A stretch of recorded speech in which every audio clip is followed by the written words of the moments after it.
ngomongin Inter. Sekarang kita langsung ke arah tacticality. Nah, ini aku ambil banyak dari highlightnya. Aku akan garis bawahi bagaimana pergerakan pemain Inter. Kemudian ini adalah pemain-pemain Inter, skor masing-masing pemain. Lautaro Martinez mendapat skor 7,3. Aku akan mulai dari Sommer.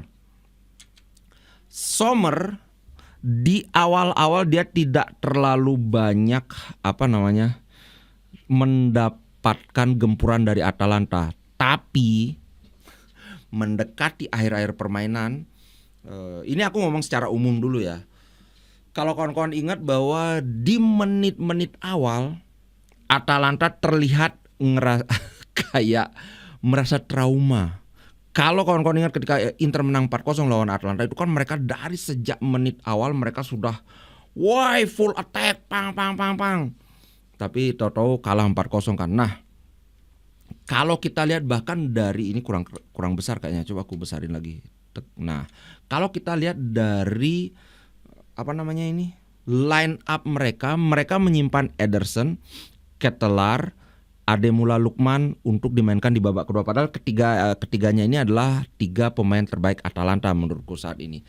Nah, sebagai gantinya mereka malah memainkan Samardzic sebagai false nine di sini. Kemudian ada Zaniolo di kiri dan Bresciani. Zaniolo by the way nggak terlalu bagus.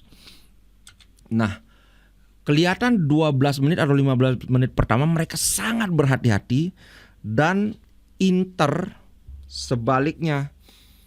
Inter menciptakan banyak peluang tanpa bermain ultra ofensif. Maksudnya adalah Inter nyerangnya ya biasa aja, ketika ada kesempatan bagus baru nyerang. Nggak kayak misalnya Manchester City, kalau nyerang tuh semua ke depan. Inter sebenarnya nyerang, tapi peluang-peluang itu banyak sekali di Inter. Sehingga total di babak pertama itu Inter menciptakan 11 peluang. Dari 11 peluang ini ada 2 peluang emas, termasuk peluangnya Lautaro, nanti akan aku bahas. Dan dari 11 itu ada 3 yang tepat sasaran. Ini yang dibilang bahwa Inter memulai kedua babak ini, babak pertama dan babak kedua, dengan sangat bagus. Apalagi di babak kedua Inter kan baru menit 49 kalau nggak salah Inter sudah ngegol. Coba aku lihat. Gol pertama Inter itu tercipta di menit 49, bener ini. 49, berarti kan babak pertama baru berjalan 4 menit Inter sudah ngegol. Dan Inter memang terkenal di babak kedua itu sering sekali menciptakan gol di 12 menit awal. Yang kemarin lawan Cagliari kejadian, lawan Como juga kejadian. 0-0 babak pertama, baru mulai babak kedua gol. Nah, yang menarik ingin aku bahas adalah begini. Kalau dari sisiku aku ngelihat apa yang ingin dilakukan oleh Atalanta ini jelas. Mereka ingin ngegas di babak kedua, sehingga mereka simpan si Lookman, si Ederson, dan si Ketelaar kan. Dan betul, babak kedua ketika pemain ini dimasukkan mereka ngegas banget. Cuman sayangnya sebelum si trio ini masuk, Inter udah nyetak gol duluan 49 menit kan.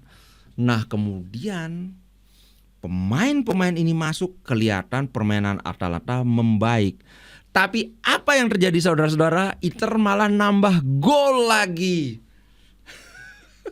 Dan kawan-kawan yang selalu nonton ini Ngomin, selalu nonton konten Ngomin, sebelum pertandingan pun aku sudah bilang, bahkan pada saat live juga aku berkali-kali, ketika Lookman dan Ketelaar main, Atalanta pasti akan menyerang dengan lebih sengit, tapi resiko bagi mereka akan kebobolan karena Ketelaar dan Lookman ini pemain yang tidak terlalu bagus dalam bertahan, tidak mau ngotot mereka dalam fase bertahan, nggak seperti Lautaro yang bisa sampai ke dalam kotak penalti, kita sendiri ngejar bola kan. Dan ternyata betul dan bener. Sorry. Ternyata bener, lagi serius-seriusnya malah salah ngomong. Bener kan? Dimasukin Inter malah nyetak gol tambahan, walaupun harus diakui ketika seperti yang aku bilang sebelumnya, ketika pemain ini masuk, permainan mereka bertambah baik. Kalau kita bandingkan ya, ini babak pertama total shotnya itu 11 berbanding 7. Kemudian possession nggak usah lah kita ngomongin possession, nggak terlalu relevan. Di babak kedua possession mereka naik. Kemudian total shot mereka kita 10, mereka 8. Tapi peluang emas sama-sama 3. Jadi di sini kelihatan memang sebenarnya permainan Atalanta itu membaik sejak masuknya ketiga pemain ini. Salahnya adalah lagi-lagi kena serangan balik, dan aku mau perlihatkan gimana luar biasanya permainan Inter yang aku bilang kan, Inter itu tidak seperti musim pertama Inzaghi di Inter di mana kita itu bermain sangat menyerang. Tapi menurutku ya, ini menurutku pribadi, kalau kawan-kawan beda pendapat boleh-boleh aja. Musim ini adalah musim yang paling balance di mana Inter menyerang dan bertahan itu balance itu dalam artian kita tidak terlalu menyerang dan juga kita punya skema serangan yang sangat lengkap. Ketika musuh kita bermain bertahan, kita bisa melalui possession, melalui dominasi, kombinasi antara banyak crossing dan menyerang dari tengah, kita bisa nyetak gol. Tapi ketika musuh kita menyerang pun kita bisa mengancam melalui serangan balik. Dan aku perlihatkan gol kedua Dumfries. Ini benar-benar menggambarkan satu, kalau kawan-kawan lihat struktur pertahanan Inter yang sangat-sangat rapi, sangat tidak ada celahnya. Dan dua, bagaimana transisi permainan dari bertahan ke menyerang yang sangat cepat dan sangat, harus dibilang sangat cantik sih menurutku. Oke, kita akan bahas dari bertahannya ya. Nah, aku spotlight dulu. Ini di sini ada Ademola Lookman menggiring bola. Kalau kawan-kawan lihat jelas Inter bertahan dengan 5 defender yang sejajar. Ada Dumfries, ada Bisek, di sini De Vrij, Bastoni dan Di Marco. Ini yang aku bilang bahwa Inter cenderung bertahan dengan lebih ke zonal defense, bukan man to man marking. Nah, kenapa aku bilang ini struktur yang sangat baik? Karena ini tidak ada celah sama sekali. Kalau kawan-kawan lihat di sini ada Lookman menggiring bola. Pilihannya hanya ada 3. Satu, dia menerobos ke sini. Karena kalau dia menerobos ke sini hampir nggak mungkin ini akan dicaplok sama antara Bisek atau dicaplok sama Hakan Çalhanoğlu. Kemudian yang kedua, kemungkinan yang bisa mereka lakukan lagi adalah, yang bisa dia lakukan berikutnya adalah mengumpan ke sini. Yang mana ini hampir mustahil bisa dilakukan. Karena apa? Lagi-lagi ada Bisek yang memotong, ada Hakan Çalhanoğlu yang juga bisa dengan cepat memotong bola kalau misalnya dia kasih umpan. Ada juga De Vrij. Kenapa kalau kawan-kawan yang main bola akan tahu, umpan yang dilakukan ini kalau terlalu pelan itu akan gampang dipotong oleh Hakan. Tapi kalau umpannya itu kekencengan, ini akan sulit untuk mengantisipasi bolanya, trappingnya, first touch-nya akan susah. Sehingga bolanya itu akan mental ke sana kemari dan akan bisa dengan cepat diantisipasi oleh si ini, siapa namanya ini? Si De Vrij. Sehingga bukan seharusnya sih, pilihan yang paling aman itu adalah memberikan bola kepada ini. Si siapa ini ya? Aduh, Sapa Costa apa siapa? Pokoknya sayap kiri mereka. Tapi yang dilakukan oleh Lookman adalah akhirnya dia yang pilihan kedua itu. Nah, dia memilih untuk mendribble. Ini sih keterlaluan, mencoba mendribble 3 pemain Inter. Ingat, 3 pemain Inter adalah tim dengan saat ini pertahanan terbaik di Serie A. Karena kan aku sudah bilang bahwa sejak lawan Juventus kita itu cuma kebobolan 3 gol. 3 gol apa 4 ya? 3 kayak. Ya betul 3 gol. Sehingga mau mengobrak-abrik Inter dengan dribble melawan 3 pemain itu menurutku pilihan yang kurang bijak. Dan ya Lookman memang kita tahu memang dia adalah tipe dribbler. Dan di sini aku liatin lagi Bisek dengan cermat bisa membaca hal ini dan mencuri bola dari Lookman. Aku ingin lihat sebelum aku bahas lagi, ini adalah serangan balik yang sangat bagus. Ini Dumfries, ini Di Marco. Nah tentu saja kawan-kawan aku minta maaf nggak bisa aku liatin bagaimana ininya prosesnya. Tapi aku jelasin aja ya. Serangan balik Inter itu dimotori oleh 3 gelandang. Kalau kawan-kawan ingat, ini bola yang tadi dicuri oleh Bisek diambil oleh Hakan. Hakan memberikan bola itu satu sentuhan langsung ke Barella. Barella langsung memberikan satu sentuhan terhadap Mkhitaryan. Dari Mkhitaryan dribble sedikit, dia menarik 3 pemain Atalanta, kemudian bola diberikan Barella. Lagi-lagi ini kan semua yang 3 ini, wah bolanya ke Barella, semua mau nyari Barella, tapi Barella satu sentuhan saja, bola itu langsung diberikan ke arah ini Di Marco. Dan aku ingin kawan-kawan lihat juga ini, Dumfries itu sudah di sini. Kawan-kawan pasti masih ingat tadi ketika bertahan itu Di Marco dan Dumfries itu ada di belakang membentuk 3 pemain sejajar. Tapi hanya 1 detik atau mungkin 2 detik kemudian mereka itu sudah menyerbu ke depan, sementara bola itu masih dimainkan oleh Hakan ke Barella, ke Mkhitaryan, kembali ke Barella, dan kemudian akhirnya ke sini. Nah, ini kita fast forward lagi. Bola itu kan tadi dikasih ke Di Marco oleh Barella. Dan ini pemain-pemain Atalanta sudah pada ketinggalan. Karena apa? Ketika tadi Dumfries sprint di lebar lapangan, menyisir lebar lapangan, mereka itu sangat terfokus pada pergerakan Barella dan Mkhitaryan. Sementara Inter dengan cerdiknya, Mkhitaryan itu diam aja di belakang. Bahkan Lautaro pun itu ditinggal di belakang. Yang nyerang ternyata Di Marco, Taremi, dan Dumfries. Siapa yang bisa menyangka bisa jadi seperti ini? Karena strikernya adalah Taremi dan Thuram. Yang kayak mau nyerang itu adalah Barella dan Mkhitaryan. Mereka nggak bisa mengantisipasi pergerakan Di Marco dan Di Marco dan Dumfries yang benar-benar menyisir lebar lapangan. Dan ketika bola sudah diberikan oleh Barella, Di Marco malah agak convert dia ke dalam. Di sini setelah itu kawan-kawan pasti tahu Di Marco berencana memberikan bola ke arah Taremi, tapi agak sial sih. Ada sialnya sedikit Atalanta. Si Kosono berusaha memotong bola.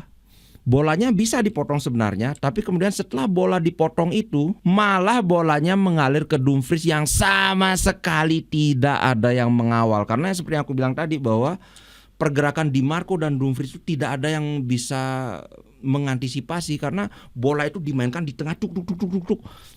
Ternyata bola di tengah yang di sini udah gitu, bro. Dan terciptalah gol kedua Dumfries yang menurutku, ya walaupun yang gol pertamanya itu ada saldo, tapi menurutku gol kedua Inter ini adalah gol yang sangat indah secara taktikal. Sebuah kalau dibilang ini masterclass dalam membangun serangan balik. Bayangkan bertahan, bola dialirkan ke tengah seolah-olah mau nyerang dari tengah, toto tiba-tiba bola dibawa ke sayap kiri. Dari sayap kiri bola dibawa ke tengah. Cuman ada sialnya, bola dibawa ke tengah mental malah ke sayap kanan jadinya bola itu. Enggak sih ke sayap kanan, maksudnya ke arah Dumfries yang datang nusuk dari sayap kanan. Inilah yang aku bilang bahwa Inter itu sangat lengkap ininya. Skema serangan melalui dominasi possession ada, melalui crossing ada, melalui serangan balik juga ada. Kalau melalui penalti ya jelas ada, melalui Hakan Çalhanoğlu. Itu ini Inter ya, serangan kedua Inter. Nah, kemudian yang aku mau bahas juga adalah gimana aku sebelum pertandingan sudah bilang, kenapa sih kok sebenarnya kayaknya Atalanta benar-benar nggak cocok ketemu Inter? Karena Atalanta itu masih memakai sistem man-to-man marking dalam melakukan pertahanan. Ini aku kasih contohnya ya. Ini ketika Sommer pegang bola, Hakan ini benar-benar nggak dikasih lepas. Antara Hakan dijaga oleh si siapa nih, Scalvini atau De Roon. Di sini juga kelihatan Hakan itu terus dibuntuti oleh De Roon, sehingga akhirnya Sommer memberikan bola kepada Dumfries di sini. Nah, itu adalah salah satu contoh gimana mereka benar-benar, aku ngelihat terlalu kaku untuk melakukan man to man marking. Padahal kalau kawan-kawan nonton, ada salah satu yang mengulas taktik Inter adalah, kalau kawan-kawan ngerti ininya, Inter justru adalah salah satu tim yang nggak bisa dilawan pakai man to man marking, harus zona. Misalnya ini adalah salah satu serangan yang walaupun tidak berujung gol, ini juga nunjukin kenapa man to man marking dalam menghadapi Inter itu sangat riskan. Ini adalah di menit ke-20, kalau kawan-kawan ingat, ini adalah momen di mana pada nantinya itu Lautaro melakukan tembakan dari luar kotak penalti. Oke, ini bola kepada De Vrij dikasihkan oleh Hakan. Lagi-lagi kelihatan ini kayak chaos banget kan. Hakan yang harusnya gelandang bertahan kan semestinya di sekitar sini, dia di sini harusnya Hakan, tapi nggak ada, dia malah ada di posisinya ini kan harusnya posisinya Bastoni ini. Ini posisinya Bastoni. Nah, kemudian De Vrij mendapatkan bola dari sini. De Vrij dia bisa saja bola balikkan ke Hakan, atau bolanya dikasih ke Bisek yang gampang, atau mungkin lambung ke arah Barella. Cuman De Vrij melihat, ini salah satu hebatnya De Vrij ya. Kalau kawan-kawan ingat gimana De Vrij ketika masih dia bermain di Lazio, ini bukan De Vrij banget. Dia itu adalah lebih ke tipe center back tradisional yang lebih ke arah bertahan, nggak berani ambil resiko. Tapi ketika kawan-kawan lihat di sini, inilah kenapa aku bilang man to man marking. Ketika pemain Inter ada di sini, pemain tengah Inter di sini, Miki dan Barella dan Di Marco, pemain Atalanta ikut ke sini, sehingga kelihatan banget bro, ini kosong. Bayangkan cuma ada wasit ini. Ini lapangan tengahnya kosong. Ini yang disebut jarak antar lini. Ini kan lini depan mereka nih. Ini kan lini anggaplah ini lini depan, kemudian ini lini tengah, kemudian di sini lini belakang kan. Tapi lihat segini ada jarak kosong sampai seginilah. Dan apa yang dilakukan oleh De Vrij? Dia memberikan bola kepada siapa namanya, di sini akan muncul nanti Lautaro. Lautaro tidak terkawal. Si pemain ini berusaha mau motong bolanya tapi nggak dapat, sehingga kemudian di sini Lautaro sangat bebas. Ini kalau gol maka ini akan menjadi cuma apa ya? Umpan dari center back langsung ke arah striker dan kemudian gol. Kalau kawan-kawan ingat ini pada akhirnya Lautaro dia melakukan syuting dari luar kotak penalti, tapi bisa diselamatkan dengan gemilang banget oleh Karnesecki. Bola mental. Bayangkan di sini ada Di Marco dan Bastoni yang relatif tidak terkawal, karena ini mereka sangat fokus menutup si Lautaro. Di Marco dapat bola. Nah, karena dia lihat Karnesecki masih posisi jatuh, dia ngelob. Sayangnya ternyata Karnesecki dengan sangat cepat langsung siaga lagi sehingga bola lobnya bisa diselamatkan. So ini lagi-lagi kalau sebelumnya itu adalah skema serangan balik yang bagus, tapi sebelumnya itu bukan serangan balik karena bola itu dikuasai oleh Inter. Cuman siapa yang nyangka seorang center back, seorang De Vrij kasih umpan dari belakang langsung sampai ke depan. Karena sebelumnya kan ingat nggak, banyak yang salah satu komplainnya, wah Inter mainnya gitu-gitu doang. Kotak-katik back pass, kotak-katik back pass. Tapi tiba-tiba dari center back ngumpan ke striker langsung. Karena ya yang seperti aku tunjukin tadi, kosong ini. Kalau saja misalnya mereka tidak semua kepancing ke arah sana, ini kan tidak akan kosong. Ada harusnya di sini posisinya siapa namanya, Scalvini ini. Minimal De Vrij itu nggak akan bisa lurus dari sini sampai ke sini ngasih umpan kan. Kan kalau Scalvini tetap ada di sini, itu umpan akan sudah terhenti di sini kan. Nah, inilah yang aku bilang kenapa Atalanta itu dia agak saklek dalam hal bertahan. Kalau dalam menyerang mereka punya banyak variasi juga, tapi dalam bertahan mereka terlalu terpaku dengan gaya man to man, sehingga ditarik ke sana kemari mereka gampang banget kepancing. Dan kalau kawan-kawan ingat juga, ini sebenarnya Inter bisa lebih dari 2-0 kalau saja Inzaghi juga berkomentar seperti itu kan. Kalau saja bukan karena Karnesecchi yang terlalu OP, Inter mestinya lebih dari 2 gol mencetak. Walaupun ya tentu ada kemungkinan juga Inter bisa kebobolan kan begitu. Tapi kalau dari segi gol yang bisa dicetak Inter itu mestinya lebih dari 2 gol. Aku liatin lagi ya. Ada 21 shot, ada 5 peluang emas. Dari 5 peluang emas ini tahu kan yang namanya peluang emas itu peluang yang benar-benar mestinya gol lah gitu. Tapi di sisi lain kita lihat mereka punya 4 peluang emas. Jadi ya kita bisa saja membobol lebih banyak, tapi kita bisa juga kebobolan. Dan ini adalah seperti yang aku bilang, kalau Inter lawan Atalanta itu pasti jaminan mutu. Bayangkan ada 21 peluang Inter, ada 15 peluang Atalanta. Ini kalau dijumlah total 36 peluang dalam satu pertandingan. Ini kan sudah banyak, kita puas nontonnya kan. Aku sih berharap kedepannya tim-tim Serie A lebih banyak yang mainnya kayak gini, sehingga seperti yang aku bilang dulu, penonton yang netral yang tidak mendukung salah satu tim itu juga tertarik untuk menonton pertandingan Serie A gitu bro. Nah itu yang apa namanya ya. Nah satu lagi analisa ya, agak panjang nggak apa lah ya.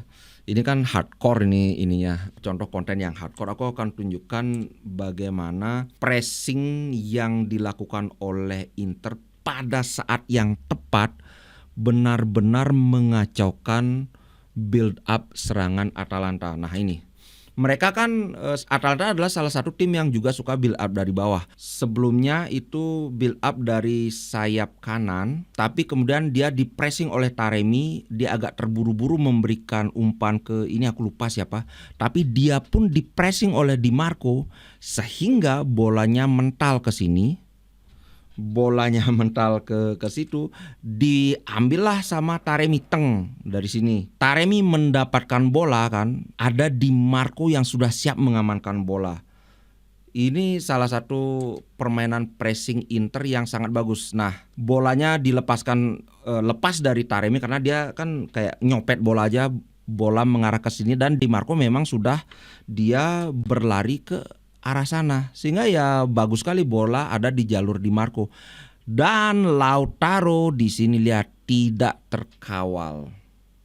Ini salah satu peluang terbaik Lautaro yang sayang sekali gagal dimanfaatkan gara-gara si Barokokok, si siapa namanya, si Karnesecchi itu. Makanya aku bilang Lautaro mainnya bagus adalah ini kan bola ada di sini, dia bisa saja dribble ke sini kan. Ini kan sudah berusaha diantisipasi oleh, ini kalau nggak salah si siapa ya, ini si Hien apa siapa, aku lupa banget, nggak kelihatan juga. Dia langsung berusaha menutup jalur Di Marco. Nah yang aku mau bilang kenapa jeniusnya pergerakan si Lautaro Martinez adalah ketika terjadi hal ini Lautaro segera bergerak ke sini. Karena apa? Karena dia tahu si back ini dia pasti akan bergerak ke sini untuk berusaha nutup Di Marco. Kalau dia bergerak ke sini ya kalau dikasih sama bola sama Di Marco akan susah. Tapi kalau dia bergerak ke sana, ini otomatis dia akan bebas. Dan kan memang itu yang terjadi, bebas, tidak terkawal sama sekali. Karena sekali lagi ini Ederson kayaknya, ya ini Ederson sangat fokus untuk berusaha menghentikan Di Marco.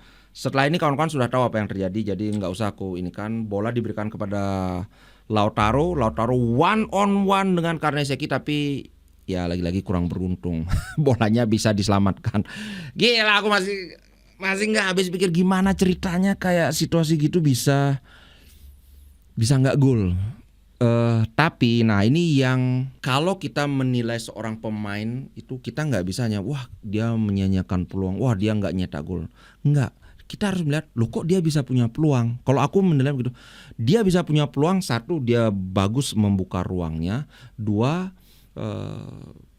pemain lain di Inter itu bisa menciptakan situasi di mana striker itu bisa bebas. Dalam situasi barusan itu aku kan sudah bahas bahwa pressing yang dilakukan oleh Taremi kemudian dilanjutkan dengan pressing oleh Di Marco itu sangat bagus sehingga mereka akhirnya melakukan kesalahan. Jadi forced error namanya. error yang dipaksa. Jadi mereka ya dalam tanda kutip terpaksa melakukan kesalahan karena di pressing dengan sangat ketat. Kalau kita lihat Martinez di sini, Martinez itu bermain full 90 menit. Ada 3 tembakan dia yang on target, ada 3 yang off target, berarti dia ada 6 peluang. Kemudian ada 2 peluang emas yang dia gagal konversi menjadi gol. Ada 46 sentuhan, kemudian ada 2 umpan kunci, yang umpan kuncinya ke Dumfries yang aku ingat, yang satu lagi aku lupa ya ke siapa ya. Aku sependapat dengan apa yang dilakukan Inzaghi. Kami mendapatkan sangat banyak, lebih dari sekedar gol dari striker kami. Makanya aku nggak pernah bilang, wah Taremi kok dikit ngegolnya, wah kok jelek. No. Satu, Taremi itu biasanya bermain setelah Inter setelah Inter mempertahankan keunggulan. Jadi ya Taremi itu memang tidak mendapatkan sokongan atau mode permainan di mana bola itu banyak dialirkan ke depan. Kedua, seperti yang tadi tuh Taremi melakukan pressing bersama dengan Di Marco yang membuat pemain Atalanta melakukan kesalahan. Lautaro juga begitu, aku sudah tunjukin peluangnya banyak. Kalau kembali lagi aku ingatkan Inzaghi sendiri yang ngomong. Jadi kalau aku bolehlah kawan-kawan komentar, dia kan ini cuma pengamat layar kaca nggak ngerti bola. Tapi kalau Inzaghi yang ngomong, kan Inzaghi bilang Lautaro nggak usah khawatir. Selama dia menciptakan peluang, banyak mendapat peluang, dia nggak usah khawatir. Itu cuma masalah tidak beruntung aja. Tapi dia harus khawatir kalau dia nggak dapat peluang. Ada ininya komentar yang menarik dari Bro ingin bahas, nggak apa ya, kita beda pendapat dikit. Bro bilang bahwa justru kalau striker itu punya peluang tapi tidak nyetak gol, itu salahnya striker. Karena pemain-pemain yang lain itu bagus, bisa menciptakan peluang buat dia bisa ngasih umpan yang bagus. Ini ada benarnya, tapi that's not the whole picture. Ini bukan gambaran yang utuh. Karena striker dia bisa mendapat peluang itu bukan hanya melulu berdasarkan temannya, tapi juga dari usaha si striker itu sendiri. Pertama, dia harus bergerak. Dia harus mencari ruang persis seperti yang aku tunjukkan barusan.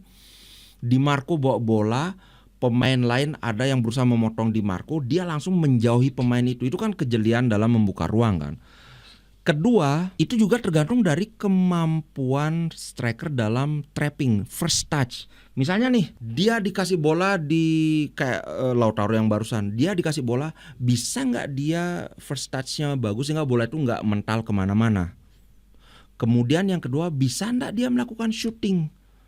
Karena ya kan dalam keadaan di pressing, didorong, ada yang mau nyeleding, kan nggak semua bisa melakukan tembakan. Sehingga ya walaupun itu benar ada pemain lain yang menempatkan bola di sana atau memberikan umpan, mengalirkan bola ke posisi si striker, tapi di sisi lain ada juga usaha si striker untuk berada di tempat yang tepat pada saat yang tepat. Dan kemudian setelah dia berada di tempat yang tepat pada saat yang tepat, bisa nggak dia menghentikan bola atau melakukan first touch atau trapping? Bisa nggak dia memposisikan bola itu untuk berada di posisi yang bisa di-shooting? Karena peluang itu kan shooting yang dihitung. Kalau belum di-shooting itu nggak akan dimasukkan peluang. Kalau sudah di-shoot, ya kalau peluang shootingnya melebar, ya tetap dihitung peluang. Karena peluang itu adalah shooting yang dihitung peluang. Gitu bro. Jadi ya ada benernya, tapi menurutku tetap peran striker itu sangat penting dalam contoh lain lagi kenapa striker itu penting dalam mendapatkan peluang ketika dia berduel. Misalnya kan nggak mungkin striker itu tetap terus-terusan ada dalam posisi kosong, tidak ada yang menjaga kan. Bisa saja dia dikasih umpan. Ini kalau kasus yang ini yang paling bagus dijadikan contoh adalah Lukaku. Kan Lukaku sering sekali dia dikasih bola, kemudian dia berdiri kayak gini kan, punggungnya menghadap ke gawang, mau diganggu, mau direbut bolanya sama back itu nggak bisa karena dia sudah sangat kuat. Nah itu kan kehebatan striker juga dalam melakukan trapping, dalam keeping the ball juga. Nah itu bro, sedikit banyak itulah kenapa aku bilang aku setuju dengan Inzaghi bahwa selama dia ada peluang berarti dia mainnya bagus gitu. Nah ketika peluang itu tidak bisa terkonversi jadi gol itu banyak faktor. Kalau dalam pertandingan kemarin itu faktor Karnesecki yang sangat OP. Kecuali satu, ada tembakannya Lautaro yang melebar terlalu jauh. Itu bukan ini murni kesalahan Lautaro itu karena syutingnya ngek-ngek. Ngehe, ngehe itu, kalau ngehe itu boker namanya bahasa Bali itu. Gitu bro. Nah kemudian selain Lautaro yang ingin aku komentari adalah seperti biasa, trio gelandang kita benar-benar berhasil menjadi istilahnya bukan dinamo, kalau aku lebih tepatnya jadi kalau kalian lihat orkestra itu yang ngemat itu loh. Karena serangan Inter itu kan diselesaikan oleh wingback, tapi yang mengawali itu kan dari lapangan tengah. Nggak selalu sih. Maksudnya kebanyakan lapangan tengah kita yang menciptakan, yang menarik pemain Atalanta biar dibawa ke kiri, mereka ikut ke kiri sehingga di kanan lowong. Kayak gitulah, mereka yang benar-benar menciptakan situasi sehingga Atalanta itu keteteran di mana-mana. Mkhitaryan, Çalhanoğlu dan Barella. Sekali lagi apa yang ditampilkan Mkhitaryan kemarin itu benar-benar pas menurutku. Terlepas dari yang dia kan ada satu peluang yang nembak burung itu yang menyebalkan sekali kan. Aduh, itu yang dikasih umpan Lautaro kan, itu bagus sekali umpannya. Oh ya, itu salah satu umpan yang sangat bagus dari Lautaro. Mkhitaryan itu shot off target. Kok nggak ada? Ada shot off target harusnya satu. Wah, ini nggak bener ini. Harusnya ada satu shot off target. Mungkin karena saking jauhnya off target jadi nggak dihitung kali ya. Ini lagi-lagi menunjukkan kenapa Zielinski belum bisa merebut posisi dia. Karena Mkhitaryan tuh masih bagus banget, bagus dan konsisten. Itu yang bikin susah bro. So Mkhitaryan sih menurutku kasihlah kontrak setahun gitu. Selama Zielinski belum bisa benar-benar menggeser Mkhitaryan, menurutku ya jangan diputus kontraknya. Karena Mkhitaryan kan jarang banget cedera. Bandingkan dengan Acerbi mainnya juga bagus tapi sering cedera. Kalau Mkhitaryan jarang banget cedera. Itu sih bro. Nah yang terakhir yang ingin aku komentari adalah Yann Sommer. Gila guys, Yann Sommer ini menurutku dalam pertandingan kemarin adalah icing on the cake-nya. Dia mungkin tidak terlalu banyak terlibat ya, tapi ketika sangat dalam momen-momen krusial dia melakukan penyelamatan. 3 penyelamatan dan semua penyelamatan ini berasal dari dalam kotak penalti. Walaupun ya sebenarnya Karnesecki kayaknya lebih banyak sih penyelamatannya, 4 penyelamatan dari Karnesecki. Sehingga ya peluang Inter lebih banyak, tapi beda tipis sama Atalanta dalam urusan peluang emas. Dan ketika peluang emas Atalanta gagal itu pihak yang harus mendapatkan tanda jasa itulah Sommer, luar biasa. Salah satu penampilan Sommer terbaik di musim ini menurutku. Penyelamatan dia sangat krusial. Kalau kamu lihat dari sundulannya Scalvini yang sangat dekat tapi plak, langsung lengket bolanya. Kemudian yang terakhir itu kalau nggak salah siapa ya, Ederson apa siapa itu yang double save itu, yang kemudian ditembak lagi sekali tapi melambung ke atas itu. Luar biasa Sommer. Aduh Jomar ini aku kasihan sih sebenarnya sama Jomar. Bukan karena dia jelek. Ingat musim lalu Josep Martinez itu bagus mainnya. Cuman apa mau dikata, kalau dibandingkan dengan Sommer levelnya masih beda satu level. Gitu sih bro. Nah itu tadi semoga kawan-kawan bisa menikmati ini konten yang cukup panjang. Kita akan bertemu lagi di konten berikutnya. Mohon maaf aku belum bisa live ngalor ngidul, mungkin nanti atau besok baru aku bisa ya. Nanti aku akan kabari lagi. Oke, ciao guys, itu dulu untuk konten kali ini. Sampai jumpa. Sekali lagi selamat untuk kawan-kawan yang memenangkan giveaway. Nanti agak malam aku kirimkan karena ada satu yang belum menghubungiku. Oke, ciao guys. Inter Milan di dadaku, biru hitam warna darahku. Level winnernya Itali tidak pernah degradasi. Inter Milan kebanggaanku. Yeah.